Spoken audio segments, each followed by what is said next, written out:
Mine goes back to well before most of the listeners were even born, which was 1973 when my mother told me I was 13 years old. She said to be a dentist. And I was a, good kid. I listened to my mom. And so from that point on, I was somewhat focused on being a dentist. Why did she tell you to be a dentist? What was...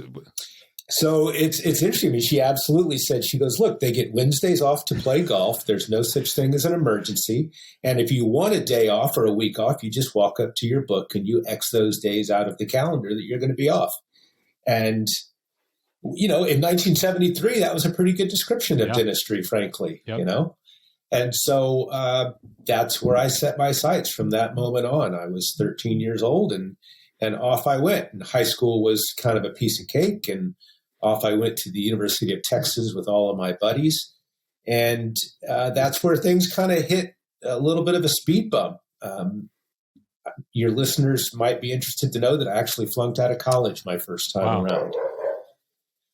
And so that was an interesting story. My mother, so this was back in the day when your parents actually had access to your grades, right? That's a time ago.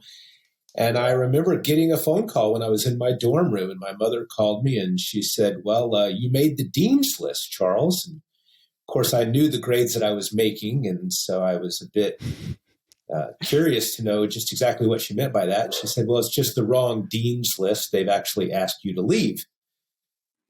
And so, this is kind of where the story begins. It was the first time I was ever told that I wasn't really going to get or have what I wanted to get or have. Wow. So my mom said, well, Dad and I will come up to Austin this weekend and we'll move you out of the dorm back home. And I said, wait. I do need a little time to process this, if you don't mind. Can we talk tomorrow? Of course, she said yes. And so I sat this is one of those dorm rooms where you had a common area and you shared the common area with two other guys, and I had a roommate, and they were all my friends from Houston. And so I sat there in the living room as my friends came back from school, and I informed them that I flunked out of college, thinking that it would be as horrific news to them as it was to me. And it wasn't. They were like, okay, dude, that sucks, see you later. And off they went to live their life. So I found out very quickly that I was in this myself. There wasn't anybody that really was going to dig me out of this other than me. So I talked to my parents that next day, and they actually allowed me to stay in Austin. I actually got my real estate license. Oh, wow. I went to night school. Yeah, I went to some of those seedy Holiday Inns to study real estate law and finance and all those crazy things that you need. And I passed my exam, and I became a real estate salesperson at the time.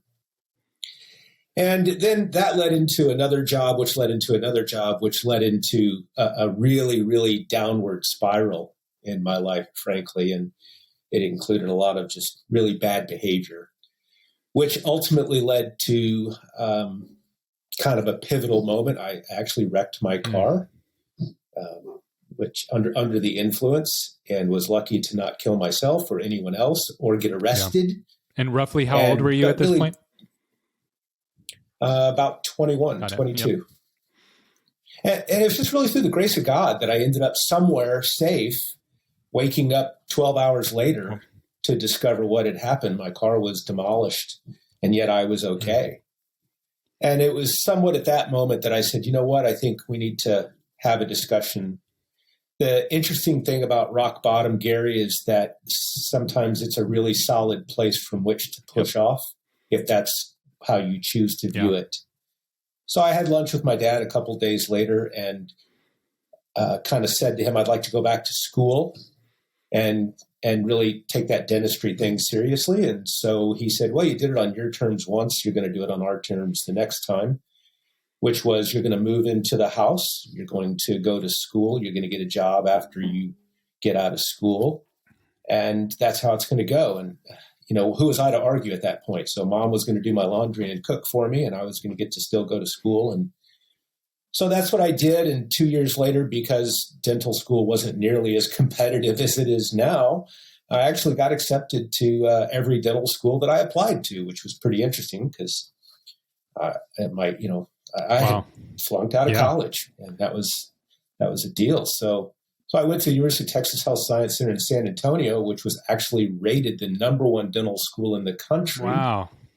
And graduated from there and did a GPR in Hartford, Connecticut, and the rest is kind of history. Well, so that's a lesson in resiliency. Yep. Yeah. And I've been there. I've been same situation, around the same age, same kind of problems. Mine ended much more dramatically even than that. But like you said, having that two things you said there, the grace of God and also the opportunity to bounce back from the bottom. And actually a third one, having some parents when you're still young that are like, you know what, I'm not giving up on you yet. So I had all three of those things and same kind of situation.